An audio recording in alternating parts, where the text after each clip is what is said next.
সেইকাৰণে কোনো কাৰণত প্ৰভুসকল কোনো ভক্তৰ কাৰ্যক কেতিয়াও নিন্দাসূচক বাক্য কেতিয়াও দিব নালাগে।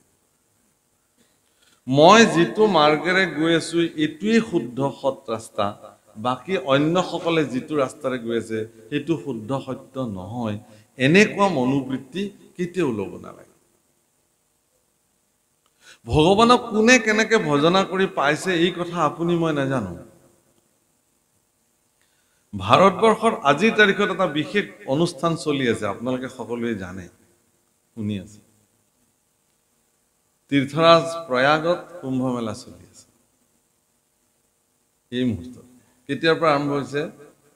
মাঘৰ সংক্ৰান্তিৰ পৰা, অৰ্থাৎ মকৰ সংক্ৰান্তিৰ পৰা কুম্ভ মেলা আৰম্ভ হৈছে। মহাশিৱৰাত্ৰিৰ দিনা কুম্ভ মেলাৰ সমাপ্তি ঘটিব।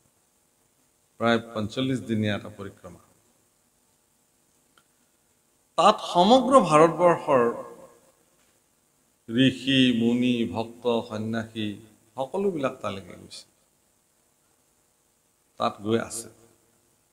তাত গোটেই কেইদিন তাত থাকিব তেওঁলোক, স্নান পান কৰি তেওঁলোকৰ সাধনা তেনেকে কৰিব। এইটোক কল্পবাস বুলি কয়, কল্পবাস ব্ৰত বুলি কয়।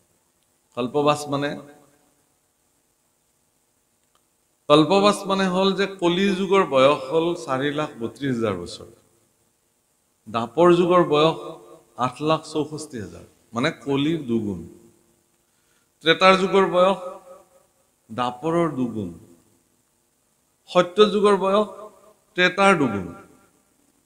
এই গোটেইখিনি বয়স লগ কৰিলে এক মহাযুগ বোলে।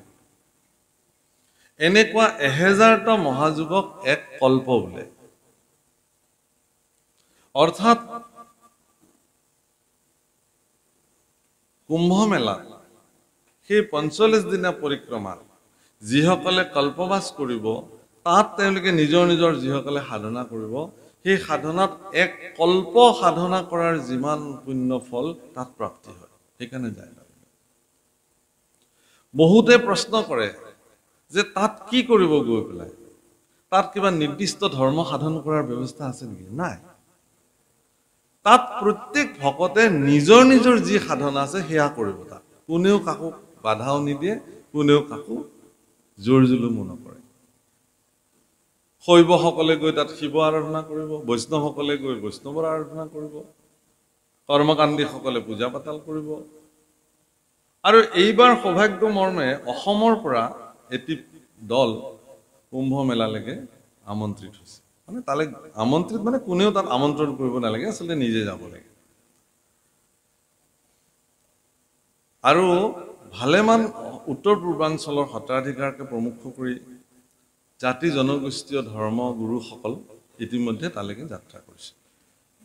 সৌভাগ্যৰ বিষয়টো এইটোৱেই যে এইবাৰ পোনপ্ৰথমবাৰৰ কাৰণে কুম্ভ মেলাত প্ৰয়াগ তীৰ্থ, প্ৰভুসকল মনত ৰাখিব, তাত কি কি নদী সংযুক্ত হৈছে? যমুনা, সৰস্বতী আৰু গংগা।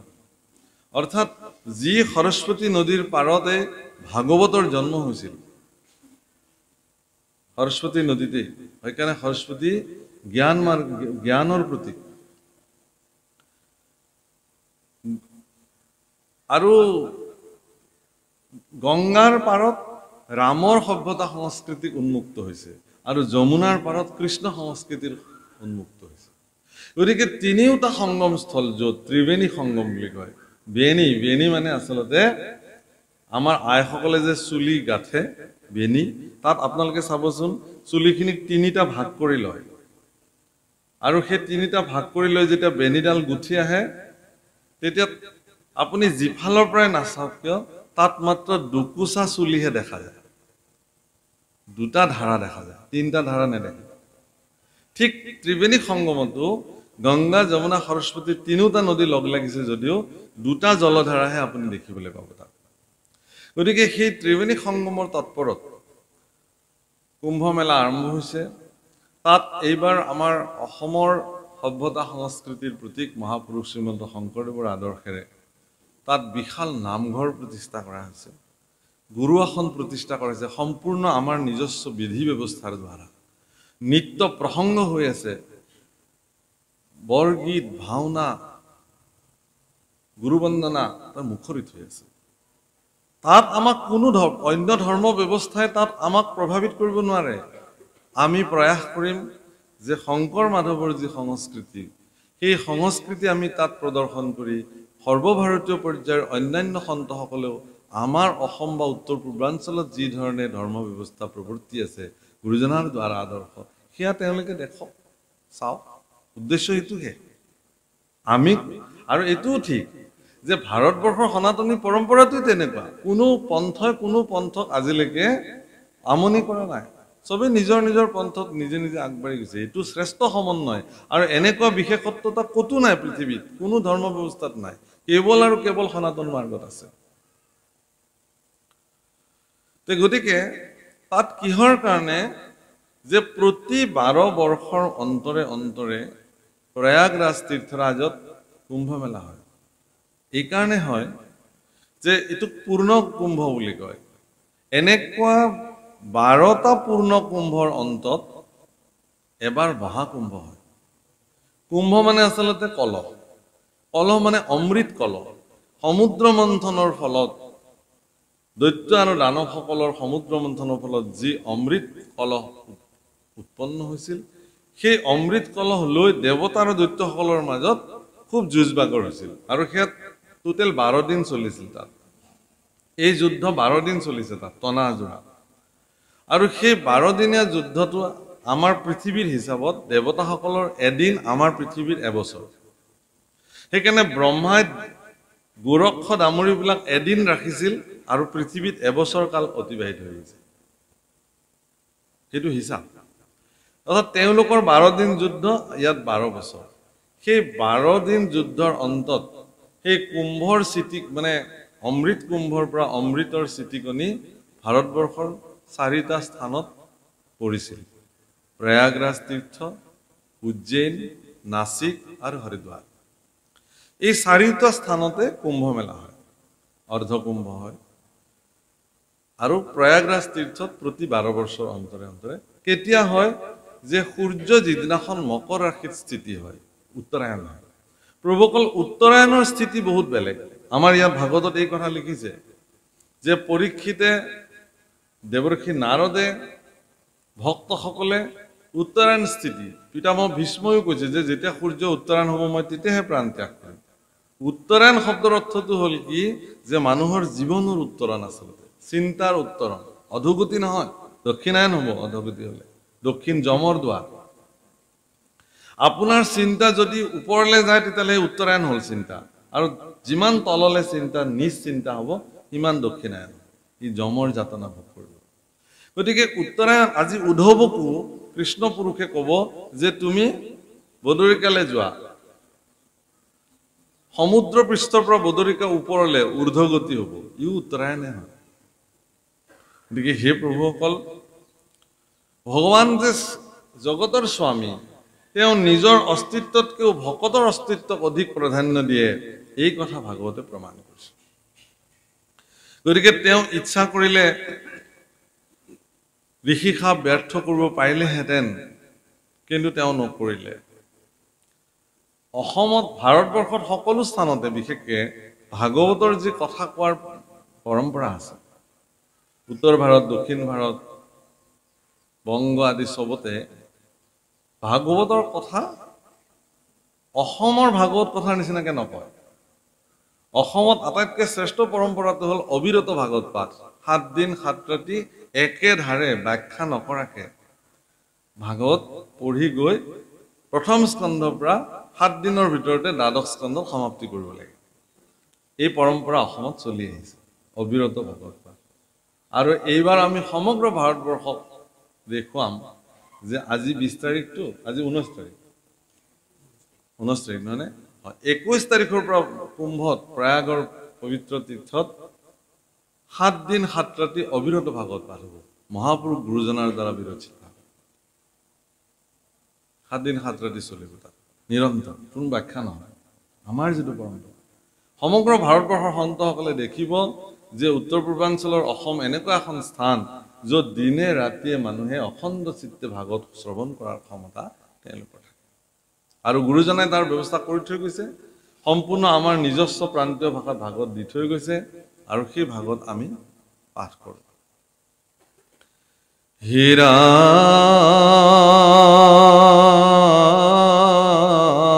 ৰাম তুমি তপ পুণ্য তুমি বিনে শূন্য দেখোই তু ত্ৰিজগত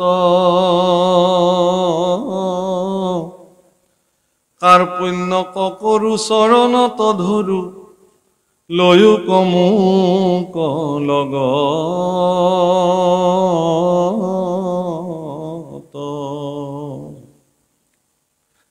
তোমাৰ চৰণ পংকজ পূজিবে কত পুণ্যে পাইলো লাগ বাপ জগন্নাথ নকৰায় অনাথ ভকত ক তুমি ত্যাগ হে ভগৱান মই তোমাক প্ৰাৰ্থনা কৰিছো তুমি যেহেতু যাবা গতিকে তোমাৰ লগত মোকো লৈ যোৱা তুমি অবিহনে এই জগতখন মই শূন্য দেখো তুমি অবিহনে এই জগতখনক মোৰ কোনো অস্তিত্ব মই নেদেখো তুমি মোৰ কাৰণে সৰ্বে সৰ্বা তুমি মোৰ কাৰণে সকলো এতেকে তোমাক এৰি মোৰ জীৱন মই চলাব নোৱাৰো হে ভগৱান তুমি মোক লগত লৈ গলা তোমাৰ চৰণ পংকজ পূজিবে কত পুণ্যে পাইলো লাগ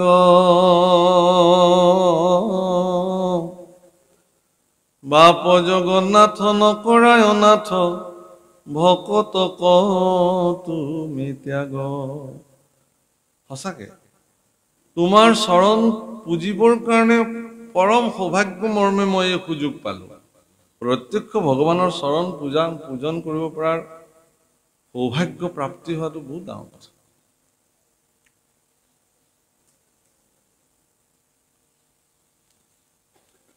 প্ৰভু ৰামচন্দ্ৰৰ চৰণ সেৱা কৰিছিল নিৰন্তৰ যিসকলে লক্ষ্মণ হনুমান এইসকলে সেইকাৰণে এওঁলোকো জগতৰ কাৰণে পূজ্য হৈ গ'ল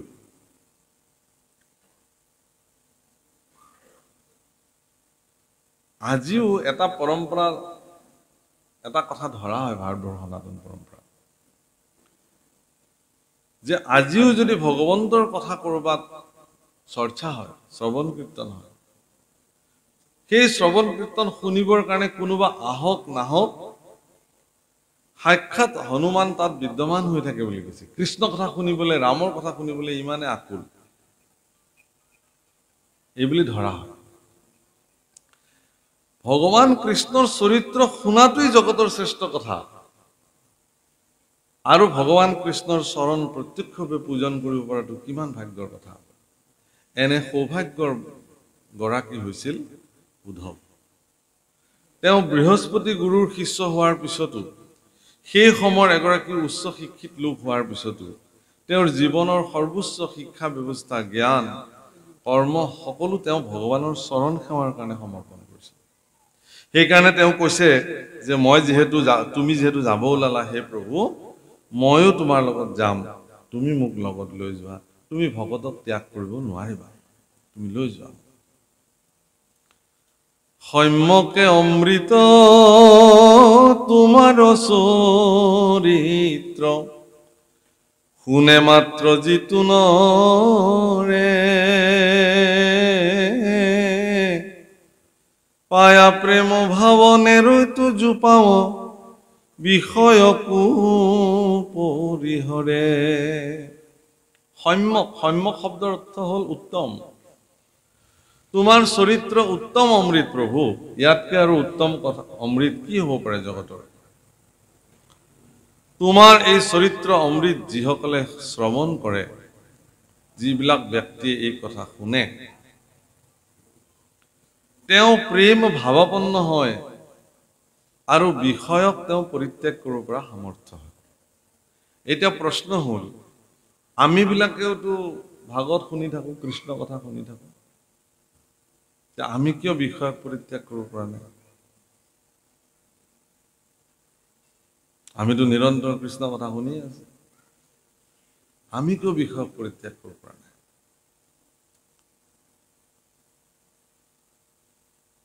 ডাঙৰ কথা হৈছে এইটোৱে যে কৃষ্ণ কথা আপুনি কাৰ পৰা শুনিব? আপুনি চাওক যে সীতাৰ কথা, ভগৱান ৰামৰ পত্নী সীতাৰ চৰিত্ৰ যি ধৰণে বৰ্ণিত হৈছে, এগৰাকী পৰম কল্যাণকামী সাধ্বী শান্তি নাৰী সীতাৰ চৰিত্ৰ যদি কোনোবাই শুনে, যিমান দুষ্ট পুৰুষ হলেও তেওঁৰ মন তৎক্ষণাৎ নিয়ন্ত্ৰণলৈ আহি যায় সীতাৰ চৰিত্ৰ শুনিলে। এগৰাকী চঞ্চলৰ পৰা চঞ্চল কামী পুৰুষৰ ওচৰতো যদি সীতাৰ চৰিত্ৰ কোনোবাই গায়, তেতিয়াহ'লে তেওঁৰ লগে লগে মানস পটত এনেকুৱা ক্ৰীড়া আৰম্ভ হৈ যায় যে তেওঁ তৎক্ষণাৎ তেওঁ নিজক সংযম কৰিব পৰা সামৰ্থ্য হৈ যায়।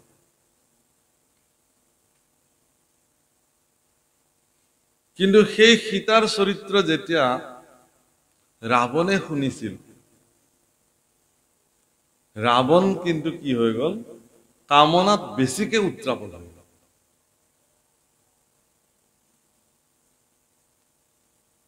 ৰাৱণ কামনাৰ প্ৰতি বেছি তৎক্ষণাৎ মানে লাগে আৰু সীতাক তেওঁ এনেকুৱা কামনা পৰ্ব হৈ গ'ল। কিহৰ কাৰণে? মনত ৰাখিব প্ৰভুসকল, কৃষ্ণ কথা কাৰ মুখেৰে শুনিব? তেওঁ শুনিছিল কাৰ মুখেৰে? শূৰ্পণখাৰ মুখেৰে শুনিছিল। সেইকাৰণে তেওঁৰ জীৱনত উল্টা ক্ৰীড়া আৰম্ভ হৈ গ'ল। সেইকাৰণে ভগৱানৰ চৰিত্ৰ কাৰ মুখেৰে শ্ৰৱণ কৰিব সেইটো খুব নিৰ্ণায়ক কথা। কিন্তু একেই ভগৱানৰ চৰিত্ৰ শূৰ্পণখাৰ মুখে ৰাৱণে শ্ৰৱণ কৰিলে কাৰণে ৰাৱণৰ মন মানসিকতা তাৰ উল্টা ৰিয়েকশ্যনটো হৈ গ'ল, উলটা প্ৰভাৱ হৈ গ'ল। সেইকাৰণে কৃষ্ণ কথা কাৰ পৰা শুনিব? আটাইতকৈ উত্তম বিচাৰটো হ'ল এইটোৱেই যে কৃষ্ণ কথা নিজেই নিজৰ ভিতৰত শ্ৰৱণ কৰাৰ ব্যৱস্থা কৰিব লাগিব। অৰ্থাৎ আপুনি সেই অৱস্থালৈকে গুচি যাব পাৰিব লাগিব, আপোনাৰ ভিতৰত থকা আপুনিয়ে আপোনাক কৃষ্ণ কথা শুনাব। তেতিয়া এইটো অহৰ্নিশ হয়, অজপা হৈ যায়। 24 ঘণ্টা আপুনি তেতিয়া কৃষ্ণ ধ্বনি শুনিব, কৃষ্ণ চৰিত্ৰ। এনেকুৱা 24 ঘণ্টা কৃষ্ণ ধ্বনি আৰু চৰিত্ৰ শ্ৰৱণ কৰোঁতা সকলৰ ভিতৰত পোন প্ৰথমে অগ্ৰগণ্য হিচাপে নাম লোৱা হয় গোপীসকলৰ। সেইকাৰণে গোপীসকল যেতিয়া ভগৱানৰ ওচৰলৈকে ঢপলি আহিলে, তেতিয়া ভগৱানে গোপীসকলক কৈছিলে যে তোমালোকে এটা কাম কৰা, মোক দেখিলা বোলে, দেখিলো, বৃন্দাবন দেখিলা, দেখিলো, বিকশিত বৃন্দাবন ইমান সুন্দৰভাৱে প্ৰস্ফুটিত হৈছে, তোমালোকে দেখিলা, এতিয়া তোমালোকে ঘৰলৈ যোৱা। ভগৱানে তেওঁলোকক মনত পেলাই দিছিলে, তোমালোকক নেদেখি তোমালোকৰ সন্তানবিলাকে এতিয়া মা মাকে চিঞৰি চিঞৰি কান্দি আছে, তোমালোকক নেদেখি তোমালোকৰ স্বামী হাবাথুৰি খাইছে, তোমালোকৰ পৰিয়াল পৰিজনৰ মাজত ভীষণ পৰিস্থিতিৰ সৃষ্টি হৈছে, গৰু গাই সা সম্পত্তি খেতি বাতি সকলো তোমালোক মালিকনী একো একো গৰাকী, গতিকে নিজৰ নিজৰ সা সম্পত্তিৰ মালিকনী হৈ থাকাকে যোৱা ইয়াৰ পৰা সোনকালে। কিন্তু গোপীসকলে কি বুলি কৈছিলে যে হে ভগৱান, তোমাৰ মুখেৰে এনেকুৱা কথা হ'ব বুলি আমি ভবাই নাছিলো, তুমিও যে ভকতক এনেকে ত্যাগ কৰিব পাৰা এই কথাটোতো আমি ভবাই নাছিলো, আমিতো ইতিমধ্যে তোমাক পাবৰ কাৰণে আমাৰ জীৱনৰ সৰ্বস্ব পৰিত্যাগ কৰি থৈ গুচি আহিলো, আমি যে কিবা মালিকনী সম্পত্তিৰ মালিকনী গৰু গাই খেতি বাতি এইবিলাক আছে পাহৰি গলো, আমাৰ যে স্বামী আছে আমি পাহৰি গলো, আমাৰ যে সন্তান সন্ততি আছে পাহৰি দিছো, আমাক কেৱল তোমাক লাগে, তোমাৰ দুখানি চৰণত সমৰ্পিত হ'বলৈ লাগে, এইটোৱেই মনুষ্য জীৱনৰ সাৰ্থক। সেইকাৰণে ইয়াত উদ্ধৱে কৈছে যে প্ৰভু তোমাৰ চৰিত্ৰ শুনিলে মানুহৰ মনত প্ৰেম ভাৱনাৰ জন্ম হয়। গোপীসকলৰ মনত প্ৰেম ভক্তিৰ জন্ম হৈছিল, যাক সপ্ৰেম ভকতি বুলি কয়। সেই সপ্ৰেম ভকতি জন্ম হোৱাৰ ফলতে তেওঁলোকে বিষয়কো পৰিত্যাগ কৰিবৰ কাৰণে সামৰ্থ্য হৈ গৈছে। ৰাম শয়নে ভজনে স্নান গুপ্য স্থানে সদা সেৱা কৰো আমি। তোমাক নেদেখি ৰাখি প্ৰাণ প্ৰভু কিমতে বৰ্তিব স্বামী। ৰামময়ী পিন্ধো চাৰ বস্ত্ৰ অলংকাৰ তোমাৰ উচিষ্ট খায়া। দঢ়ায়া সুচিত্ত কিনু বিপৰীত তৰিব দুষ্ট ৰমায়া। মই যেতিয়া খাওঁতে শুওঁতে উঠোতে বহুতে কেৱল তোমাকে সেৱা কৰিছো প্ৰভু। প্ৰভু অকল মনত ৰাখিব, ভগৱান হলেও তেওঁৰতো এটা ব্যক্তিগত জীৱন আছিল। আমি সামাজিক ব্যক্তিবিলাকৰ, আপোনালোক সকলোৰে সামাজিক ব্যক্তিবিলাকে অধিকাংশ সময় সামাজিক হৈ থাকে, কিন্তু তেওঁলোকৰতো এটা ব্যক্তিগত জীৱন আছে। সেই ব্যক্তিগত জীৱনখিনি তেওঁলোকে কাকো নিদিয়ে, সেইটো তেওঁৰ নিজৰ কাৰণে। তেওঁ খাব, শুব, স্নান কৰিব, দৈনন্দিন নিত্য কৰ্ম সাধন কৰিব, পৰিয়াল পৰিজনৰ লগত থাকিব, এইখিনি তেওঁৰ ব্যক্তিগত জীৱন। কিন্তু ভগৱান কৃষ্ণৰো যি ব্যক্তিগত জীৱনসমূহ আছিল, সেই ব্যক্তিগত জীৱনসমূহতো প্ৰত্যেকটো মুহূৰ্তত এগৰাকী একনিষ্ঠ সেৱক হিচাপে উদ্ধৱ তেওঁৰ লগত আছিল। ভগৱানৰ স্নান কৰা কাৰ্য, ভোজন কৰা কাৰ্য, শয়ন কাৰ্য সকলোতে উদ্ধৱে তেওঁক যি ধৰণে সেৱা কৰিব লাগে প্ৰতি মুহূৰ্তত তেওঁ সেৱাৰ কাৰণে প্ৰস্তুত হৈ আছে। আৰু এই কথা স্বয়ং উদ্ধৱে নিজে স্বীকাৰ কৰিছে যে হে প্ৰভু, শয়নে ভোজনে স্নান গুপ্য স্থানে সদা সেৱা কৰো আমি। মোৰ এইটো বিশ্বাস আছিলে যে তুমি যিদিনাখন যাবা ময়ো তোমাৰ লগতে গুচি যাম। গতিকে তোমাক বাদ দি পেলাই মোৰ আজিৰ পৰা কামেই বা কি, তুমিয়ে নাথাকিলে, মোৰতো কাম তুমিয়ে আছিলা। তাৰমানে এগৰাকী প্ৰকৃত ভকতে ঈশ্বৰৰ কৰ্মত এনেকে সমৰ্পিত হয়, ঈশ্বৰ অবিহনে তেওঁৰ জীৱনত আৰু একো কামেই নাথাকে। উদ্ধৱৰ জীৱনতো সেইটোৱে হৈছে। কিন্তু আমি যিবিলাক ভক্ত হৈছো, আমাৰ ভক্তবিলাকৰ আমাৰ প্ৰথম আৰু প্ৰধান কাম হ'ল নিজৰ কামখিনি। তাৰ মাজতে যিখিনি আহৰি পাওঁ সেইখিনিহে আমি ভগৱানৰ কাৰণে দিওঁ। কেতিয়াবাতো তাতো বিঘিনি। গোটেই শৰণৰ বাক্যখিনি মাতিব লাগিছিল, আজি আৰু মতা নহল প্ৰভু। শ্ৰীমন্ত শংকৰ হৰিভকত একদম ধাম ধুম মাতি যে প্ৰভু বেয়া নাপাবা, মোৰ একদম জৰুৰী কাৰ্য যাব লাগে, গতিকে আজিলে আৰু ইমানতে সামৰি। ভগৱানো কি কব এতিয়া, ঠিক আছে আপোনাৰ জৰুৰী কাম, আপুনি যাবই। 24 ঘণ্টা কেৱল নিজৰ কাৰণে চিন্তা আমাৰ। খাব লাগে, শুব লাগে, পিন্ধিব লাগে, আনন্দ কৰিব লাগে, স্ফূৰ্তি কৰিব লাগে ভগৱানৰ কাৰণে। ৰাতিপুৱা স্নান কৰি উঠি অকমান সময়, গধূলি একদম সকলো কাম কাজ আজৰি হৈ অকমান সময় স্নান কৰি ভগৱানৰ সন্মুখত ধ্যানস্থ হোৱা। আচৰিত কথা যে ৰাতিপুৱা স্নান কৰি পেলাই যেতিয়া ভগৱানৰ সন্মুখত দিব্য বন্তি জ্বলাই পেলাই আমি বহো, মগজুটো খুব শান্ত হৈ থাকে সেইখিনি সময়ত। ভগৱানৰ চিন্তনতকে আজি দিনটো কি কৰিব লাগিব সেইখিনি চিন্তনেহে সেইখিনি সময়তো আহি পেলাই জুমুৰি দি ধৰে। যাদৱ যদুনন্দন মাধৱ মধুসূদন চলি থাকিল, তাৰ মাজতো আকৌ সেইখিনি চিন্তা, আজি কাক লগ কৰিব লাগিব, কাক কি দিব লাগিব, কাৰ পৰা পইচা আনিব লাগিব, কাক পইচা দিব লাগিব, বজাৰ কেতিয়া কৰিব লাগিব, যি জোঁৱাইৰ ওচৰলৈ কেতিয়া যাব লাগিব, নাতিটোৰ কাৰণে পইচা পঠিয়াব লাগিব, হেন তেন তেন তেন। সেইখিনি সময়ত আটাইগাল পৰিকল্পনা আহি আপোনাক তাতে ধৰি থাকিব। সেইকাৰণে দক্ষিণ ভাৰতত এজন সন্ত পুৰুষ আছিলে, একনাথ বাবা বুলি, স্বামী একনাথ জি মহাৰাজ।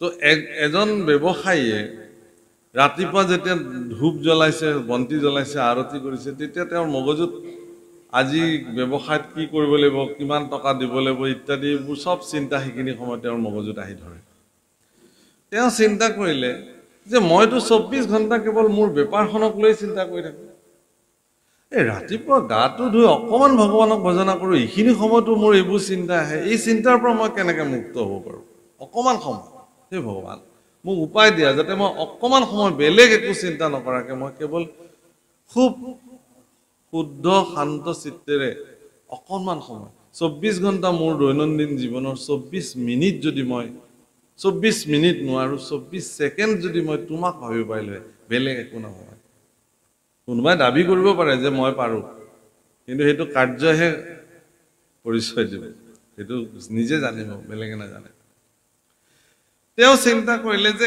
একনাথ বাবাই কেনেকৈ দিন ৰাত ধ্যানস্থ হৈ থাকিব পাৰে তেওঁ গুছি গল তেওঁৰ ওচৰলৈ গৈ কলে বোলে হে বাবা বোলে মই তোমাৰ ওচৰলৈ এটা উপায় বিচাৰি আহিছো বোলে কি যে আমিতো দিনটো 24 ঘণ্টা আমি 24 মিনিট সময় ভগৱানৰ চিন্তনত থাকিব নোৱাৰো তুমি এই 24 ঘণ্টাই ভগৱানৰ চিন্তাত কেনেকৈ বিলীন হৈ থাকিব পাৰা এই উপায়টো মোক লাগে কেলে বোলে ময়ো অকমান ভগৱানৰ চিন্তা কৰিব খোজো তোমাৰ নিচিনাকৈ একনাথ বাবা অকমান সময় ধ্যানস্থ হল হৈ কিনে কলে যে হে বৎস তুমি আৰু এইবিলাক কৰিব নালাগে কিহৰ কাৰণে যে তুমি মাত্ৰ জীয়াবাই মাত্ৰ 30টা দিন পৃথিৱীত এই 30 দিন জীয়াই থাকি তুমি গোটেই জীৱন কৃষ্ণ চিন্তা ঈশ্বৰ চিন্তা নকৰাকে কটালা আৰু এই 30টা দিননো চিন্তা কৰি কি কৰিবা নালাগে যোৱা যেনেকৈ কটাইছিলা তেনেকৈ কটোৱাগে আৰু তুমি যেহেতু মাত্ৰ 30টা দিনৰ আলহী গতিকে এই 30টা দিনত তুমি ঠিকছে খাই লৈ মৌজ মস্তি কৰি যি মন তাকে কৰাগে আৰু যাবাই যেহেতু আৰু পৃথিৱী এৰি এই ভোগ ভুগতি ক'ত পাবা আৰু বা কি জন্ম হয় তোমাৰ ক'বতো নোৱাৰি পোক পৰুৱা গছ বিৰি তৰু তৃণ কি হয় ঠিকতো নাই যোৱা একনাথ বাবাৰ কথাটো অমুক বাক্য এগৰাকী সন্ত পুৰুষে কৈছে তেওঁ একদম খুব বিষণ্ণ মনেৰে ঘৰলৈ উভতি আহিলে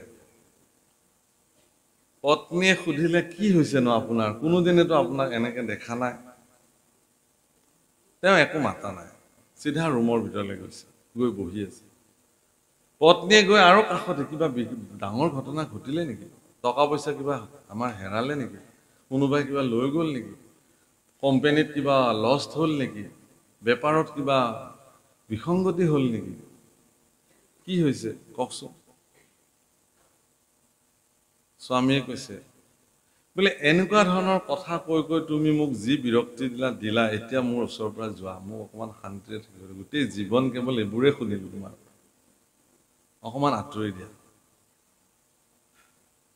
মাকে কৈছে যে দেউতাৰ কিবা এটা হৈছে বোপাহত যাচোন যা সুধগে এইবাৰ ল'ৰাকেইটা আহিছে দেউতা কি হৈছে তোমাৰ কোৱা আমাক কোৱা আমি আছো নহয় একো কোৱা তোমাৰ কি হৈছে কৈছে যে মই মাত্ৰ 30 দিনৰ আলহী পৃথিৱীত কোনে ক'লে বোলে একনাথ বাবাই কৈছে হয় নেকি তেওঁতো যি কয় সেই বাক্য আজিলৈকে সকলো ফলি আহিছে গতিকে এই 30টা দিন মই যেটো পৃথিৱীৰ আলহী গতিকে এই 30টা দিন অন্তত মোৰ মতে মোক থাকিবলৈ দিয়া তোমালোকে আজিৰ পৰা মই সকলো মোৰ ব্যৱসায় বাণিজ্য টকা পইচা হা সম্পত্তি যি আছিল সকলো তোমালোকক দি দিলো তোমালোকে সবে ভগাই বটাই যেনেকৈ মিলে লৈ লবা মোক আৰু একো নুখুলিবা মই যত যি লিখি দিব লাগে সব লিখি দিছো সহি কৰি দিছো তোমালোকে সব লৈ যোৱা মই নাই বুলি ধৰি লোৱা আৰু মোক এইবোৰ কথা নকবা এই বুলি তেওঁ সাধনা গৃহত গৈ বহি দিলে 30টা দিন কেনেকৈ অতিক্ৰম কৰিলে তেওঁ ক'বই নোৱাৰিলে নিৰ্দিষ্ট সময়ত উঠি আহে স্নান পান কৰে কিবা অকমান খায় আকৌ তাতে যায় 30 দিনৰ দিনা বংশ কুটুম্ব সকলো আহি সাজু হৈছে খৰি খেৰ সকলো যোগাৰ হৈছে অঙহি বঙহি চোতালত বিনাই বিনাই কান্দিছে দাইতি কাইতি যাৰ যি হয় তই অমুক কৰিছিলি আজি তই যাবি হেন তেন আমি কেনেকৈ থাকিম এইটো কান্দন সবে কান্দে তই গলি আমি কেনেকে থাকিম কিন্তু সবে থাকেই আৰু কোনো নথকাকে আছে কোনোবা গল বুলি কোনোবা নাথাকে নেকি আগৰ নিচিনাকে থাকে এইটো অকমান সময়ৰ আবেগ কাৰণ মৃত্যু এটা এনেকুৱা সত্য যে ইয়াক কোনেও আজিলৈকে নুই কৰিব নোৱাৰে দেখিলে যে 30 দিন পাৰ হৈ গল তেওঁতো নমৰিলে 31 দিনৰ দিনাও নমৰিলে তাৰ পিছত সকলো বতি বংশ গৈ একনাথৰ ওচৰলৈকে গল লৈ আহিলে তেওঁ মাতি তেওঁ আহিলে বোলে আপুনি কৈছিলে এনেকুৱা এনেকুৱা আমাৰ দেউতা 30 দিনৰ ভিতৰত বোলে ক'ত আছে তেওঁ বোলে তাতে ধ্যানত বহি আছে তেওঁ গল গৈ কৈছে বোলে হে গুৰুদেৱ তুমি আহিলা বোলে বোলে তোমাৰতো 30 দিন পাৰ হৈ গল মই সেইকাৰণে তোমাৰ ওচৰলৈ আহিলো বোলে 30 দিন পাৰ হৈ গল নেকি বোলে পাৰ হৈ গল আৰে মইতো মৰা নাই যে মইতো মৰিব লাগিছিল বোলে নহয় তুমি মোক সুধিছিলা নহয় যে ঈশ্বৰক ধ্যান কৰাৰ কৌশলটো কি ঈশ্বৰক লগত বিলীন হৈ থকাৰ কৌশলটো কি আচলতে মই তোমাক কৌশলটোহে দিছিলো মইও নাজানো তুমি কেতিয়া মৰিবা কোনে জানে কোন কেতিয়া মৰিব মই যেতিয়া কৈ দিলো তোমাক যে 30 দিনৰ ভিতৰত তুমি মৰিবা যে এই যে তুমি সব বাদ দি পেলালা আমাৰ মানে পিতৃবিলাকৰ মই কথা কৈছো বিশেষকে সকলো পিতৃ নহয় আমাৰ পিতৃবিলাকে আমাৰ সন্তান সন্ততিবিলাকক দায়বদ্ধতা দিব নোখোজে তেওঁলোকৰ দৃষ্টিত ইটোৱে হ'ল সি পাৰিব জানো নিজৰ দায়বদ্ধতাটো তেওঁলোকে কি নকৰে এৰি দিবলৈ নোখোজে ইয়াৰ মূল কাৰণটো হ'ল কি মমতা মোহ সৰুৱে আছে নাজানে ক'ত পাৰিবা যাৰ বিনিময়ত সকলো দায়িত্ব নিজে মূৰ পাতি লৈ লৈ লৈ লৈ ঈশ্বৰ কৰ্ম কৰিবলৈ তেওঁৰ জীৱনত আহৰি নাই নামঘৰলৈ আহিবলৈ তেওঁৰ জীৱনত আহৰি নাই সমাজৰ কৰ্মত লাগিবলৈ তেওঁৰ সময় নাই বহুত মানুহে কয় যে একেটা দিন আৰু ৰক প্ৰভুসকল মোৰ ৰিটায়াৰ্ডটো লৈ ল'বলৈ দিয়ক আৰু মাত্ৰ কেইমাহমান আছে তাৰ পিছত মই এনেকে নামঘৰৰ কামত লাগিম আপোনালোকে দেখিব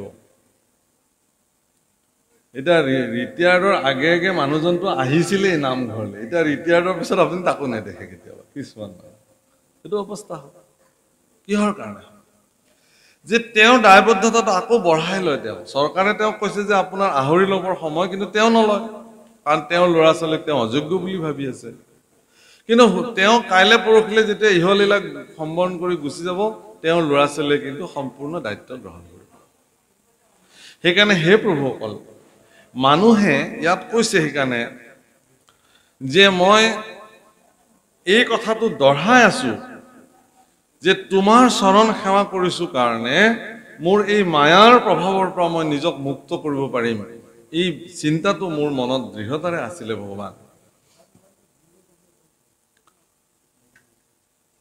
ইয়াত সেইকাৰণে কৈছে राम ज्ञानी गणे दुखे इंद्रिय कदमी काम क्रोध मोह जीनी जितु ब्रह्म पद पाओ प्रभु पुनु ताहारु आसे बिघिने জ্ঞানীগণে ইন্দ্ৰিয়ক দমন কৰি অত্যন্ত কঠোৰ সাধনাৰে ঈশ্বৰ সাধনা কৰিবলৈ যায়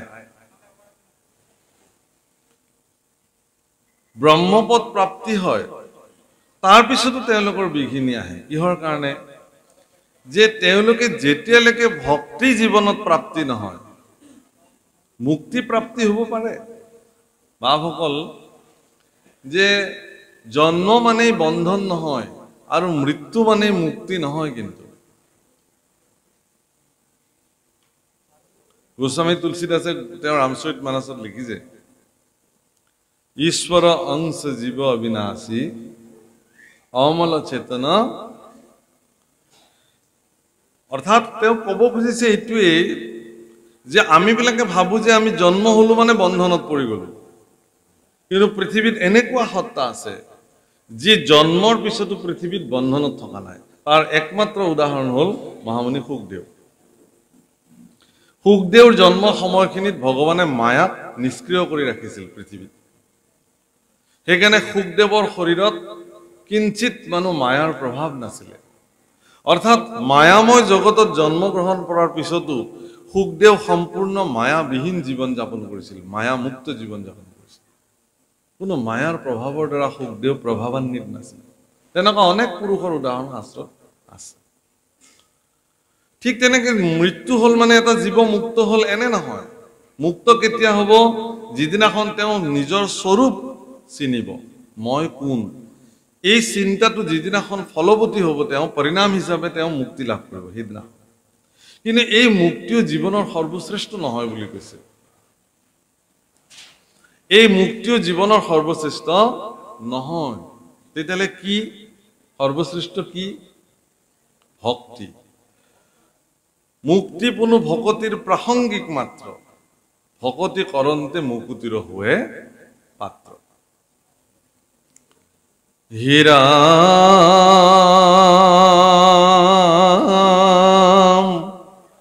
আমি মহামূঢ় গৃহবাসী সুখে সংগ লয়া ভকতৰ, তোমাৰ চৰিত্ৰ কথা শুনিলাতে তৰিব দুস্তৰ মায়া, তজুগ পাদ পদ্ম হৃদয়ে ধৰিয়া গাইব গুণ নাম গীত, এতেকে মুকুতি অপ্ৰয়াসে পাইব হেনে আছিল চিত্ত। তোমাৰ চৰিত্ৰ শুনিলে ভকতৰ সংগত আমি গৃহবাসী সুখে। উদ্ধৱে কিন্তু আপোনালোক আমাক প্ৰতিনিধিত্ব কৰি কথাটো কৈছে যে আমি গৃহবাসী সুখত আছো, আমাৰ পত্নী আছে, পুত্ৰ